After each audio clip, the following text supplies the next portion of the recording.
எழுத்தாளர் சுந்தர ராமசாமி அவர்கள் எழுதிய பிரசாதம் சிறுகதை பகுதி 2. நடவோய் ஸ்டேஷனுக்கு என்ற வார்த்தை காதில் விழுந்ததும் உடம்பை ஒரு உலுக்கு உலுக்கியது அர்ச்சகருக்கு. அர்ச்சகர் முதுகை பிடித்து லேசாக தள்ளினான். 7347. அர்ச்சகர் தட்டு தடுமாறி பேச ஆரம்பித்தார். நான் சொல்றத கொஞ்சம் பெரிய மனசு பண்ணி தயவோடு கேட்கணும். எனக்கு போராத காலம் இல்லைன்னா இழுக்காம விஷயத்துக்கு வரோம். எனக்கு போராத காலம் இல்லைன்னா இந்த சந்தி வேலையில நட்ட நடுக்க ஏதோ திருட மாதிரி, ஏதோ கொள்ளக்கார மாதிரி, ரவுடி மாதிரி, சேப்படிக்கார மாதிரி விஷயத்த கக்கி தொலையுமே. இழுன்னு இழுக்கா மனுஷன். இதோ இந்த காடை சேர்க்க போனேன். கோயிலுக்கு பக்கத்துல தபால் பெட்டி தொங்குற தபால் பெட்டியில இந்த காடை சேர்க்க போனேன். போற வழியில இந்த கவரு ரோட்ட பக்கத்துல படுத்துக்கிட்டு அர்ச்சகரை வாரோன்னு கூவி அழைச்சதாக்கும். நான் சொல்றத கொஞ்சம் பெரிய மனுஷன் பண்ணி தயவா கேட்கணும். தொங்குற தபால் பெட்டியில இந்த கார்டு போட போனேன். போட முடியலையா? கை சுளுக்கிடுச்சோ? அது இல்ல, இந்த நீல கவரு தொங்குற தபால் பெட்டியில வாய மறைச்சுட்டு இருந்தது. ஆமாய, அப்படி கொண்டாரும் கதைய. கதை இல்ல நட்சத்திரம் அப்படியே சொல்றேன். தொங்குற தபால் பெட்டியில இந்த நீல கவர் வாய மறைச்சுண்டு வளைஞ்சு கிடந்தது. ஓ அடடடா. இந்த காடை ஆனை மட்டும் உள்ள தள்ளி பார்த்தேன். உள்ள போக மாட்டேன்னு சொல்றது. சொல்லும். தொங்குற தபால் பெட்டி வாய் நுழையில அப்படியே 2 விரலை மட்டும் உள்ள விட்டு நீல கவரை வெளியில எடுத்தேன். அபாரமூல சொல்றத கொஞ்சம் கேளுங்களேன். நான் ஒரு தப்பும் பண்ணல. தப்பு தண்டாவுக்கு போறவன் இல்லைன்னா ஊருக்குள்ள வந்து விசாரிச்சா தெரியும். 4 தலைமுறையா நதி கிருஷ்ணன் கோயில் பூசை எங்களுக்கு இன்னைக்கு தேதி வரைக்கும்.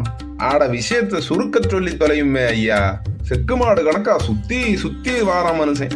தொங்குற தபால் பெட்டி வாயில 2 விரல் மட்டும் விட்டு கவரை வெளியில எடுத்து கார்டையும் கவரையும் சேர்த்து போட பார்த்தேன். முடியல. ஆமா முடியாது. தள்ளி பார்த்தேன். கவர் மடிஞ்சு வாய அடைச்சது. என்ன செய்யறதுன்னே தெரியல. திருன்னு விழிக்கிறேன். மேலையும் கீழையும் பாக்குறேன். முன்னும் பின்னும் போகல. எனக்கு என்னடா செய்யறதுன்னு யோசிச்சேன். சரி, அந்த நதிகிருஷ்ணன் விட்ட வழின்னு மனசை சேர்த்துண்டு பெரிய தபால் ஆபீஸ்ல கொண்டு வந்து சேர்த்துடுறதுன்னு தீர்மானம் பண்ணிட்டு வர்றேன். அவ்வளவும் கப்சா அண்ட புழுகு என்றான். 7347. அப்படி ஒரே அடியா சொல்லிடப்படாது. நான் சொன்னதெல்லாம் நிஜம். கூட்டி குறைச்சு சொல்ல தெரியாது எனக்கு. மந்திரம் சொல்ற நாக்கு இது போய் வராது. சரி ஸ்டேஷனுக்கு போவோம் வா. அர்ச்சகர் 7347 கைகளை பிடித்துக் கொண்டு கெஞ்சினார். அவர் அடைந்த கலவரம் பேச்சில் தெரிந்தது, ஸ்பரிசத்தில் தெரிந்தது, முகத்தில் பிரேதக்களை தட்டிவிட்டது. சார், நான் பொய் சொல்லல. நான் ஒரு தப்பு பண்ணல. நான் சொல்றது சத்தியம். நதிகிருஷ்ணன் கோயில் மூல விக்கிரக சாட்சியா சொல்றேன். நான் சொல்றது பொய்யானா சுவாமி சும்மா விடாது. கண்ணை பிடிங்கி போடும், கையும் காலையும் முடக்கி போடும். உடம்ப அலட்டிக்கிடாதையும்.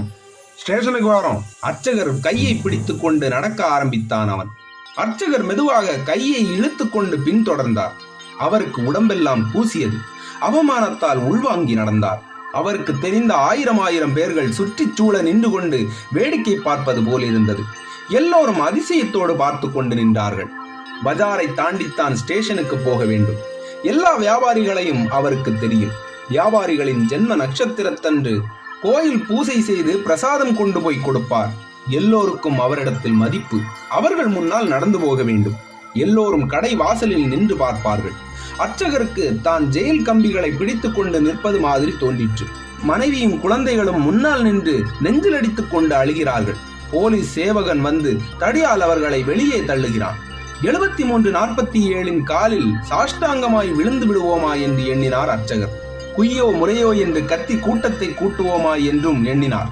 100 பேர் கூடத்தானே செய்வார்கள். 100 பேர் கூடினால் தெரிந்தவர்கள் 10 பேராவது இருக்கத்தானே செய்வார்கள். இது என்ன அநியாயம் என்று முன்வந்து சொல்ல மாட்டார்களா? ஆனால் வாயை திறந்தாலே முதுகில் அரை விழுமோ என்று பயந்தார். மேலும் அவருக்கு தொண்டையை அடைத்தது. நிமிஷத்துக்கு நிமிஷம் வயிற்றிலிருந்து கனமான ஏதோ ஒன்று மேலெழும்பி நெஞ்சை கடைந்தது. துக்கத்தை விழுங்கி பார்த்தார். ரோட்டிலேயே அழுது விடுவோம் என்று பயந்தார். மெயின் ரஸ்தா இன்னும் வரவில்லை. இருமருங்கிலும் ஓங்கி வளர்ந்திருந்த வேப்ப மரங்கள் இருளை பெய்து கொண்டிருந்தன. அர்ச்சகர் துண்டால் முகத்தை துடைத்துக் கொண்டார். சிறிது தூரம் சென்றதும் நின்றார் அர்ச்சகர். தெருவிளக்கின் ஒளி அவர் முகத்தில் விழுந்தது. 7347 அவர் முகத்தை பார்த்தான். கண்கள் சிவந்திருந்தன. அர்ச்சகர் துண்டால் மூக்கை துடைத்துக் கொண்டு சொன்னார், நான் ஒரு தப்பும் பண்ணல. இதை சொல்லும் போது அழுது விட்டார் அவர். நான் என்னவே செய்ய முடியும்? நான் வேற என் டியூட்டியை கரெக்டா பாக்குற மனுஷன். இல்ல, நான் சொல்றது நம்பிக்கை இல்லையா?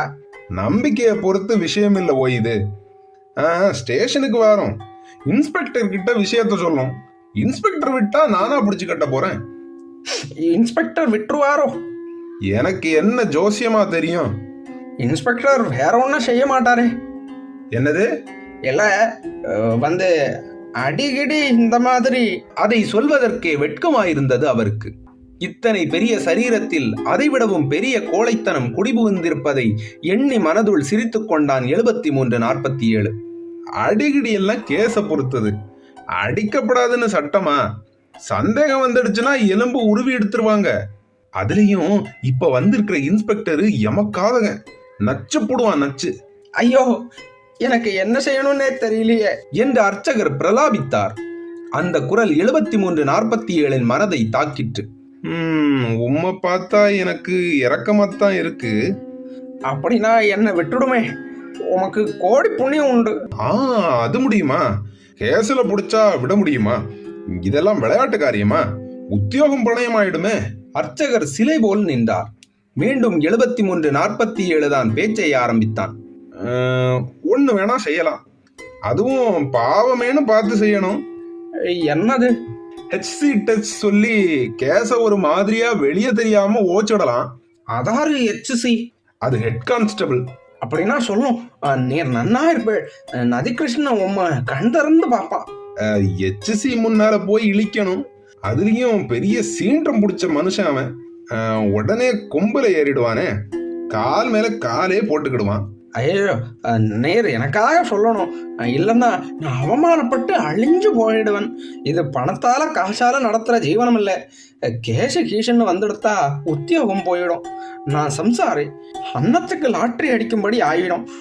ஒரு மனுஷன் முகத்துல முழிக்க முடியாது. நீர் HC சொல்லும், இந்த ஆயுசு பூராவும் நதிகிருஷ்ணனோட சேர்த்து உண்மையை நினைச்சுப்பேன். அது சரிதான் ஓய், உண்மை வயிற்றுல மண் அடிக்கணுங்கிற ஐடியா கிடையாது எனக்கு. HC ஒரு மாதிரி ஆளு. ஈவு இறக்கம் அவன் போன வழியிலேயே கிடையாது. மேற்கொண்டு பெரிய துட்டு பிடுங்கி வேற. என்னது துட்டு பிடுங்கி? காணிக்க வச்சாதான் சாமி வரம் தரும்.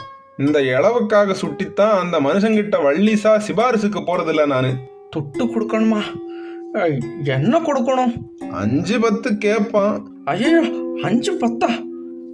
10 ரூபாய் காசு இல்லாம ஒரு கேஸ ஓய்ப்பானா ஓய். 10 ரூபாயா? அட ஏன் ஓய்? 10 ரூபாய்க்கு இப்ப நான் எங்க போறது? வேணும்னா செய்யும், இல்லன்னா வர்றது போல பாத்துக்கிடணும். அர்ச்சகர் வாய் திறவாமல் நடந்தார். மீண்டும் 7347 தான் பேச்சை ஆரம்பித்தான். என்ன என்ன சொல்லுதீரு? நான் எங்க போவேன் 10 ரூபாய்க்கு? கணீர் என்ற குரலில் சொன்னார் அர்ச்சகர். 7347க்கு கோபம் தான் வந்தது. இப்ப யாரு போய் தரணும்னு கழுத்த பிடிக்கா? யாரோ லஞ்சம் புடுங்குதாப்புல படுத்தீரு. டூரிசமா நடம். இன்ஸ்பெக்டர் வீட்டுக்கு போறதுக்கு முன்னாடி போயிடணும். அவர்கிட்ட கொஞ்சம் கஷாயம் குடிச்சாதான் உடம்புக்கு சரிப்பட்டு வரும் உமக்கு. என்ன உடனே கத்தரிச்சு பேசுறேன்? கத்தரியும் இல்ல, இடுக்கையும் இல்ல, வாய் பேசாம நடம். சிறிது நேரம் சென்றதும் மீண்டும் பேச்சை ஆரம்பித்தான் 7347. எழுத்தாளர் சுந்தர ராமசாமி அவர்கள் எழுதிய பிரசாதம் சிறுகதை தொடரும்.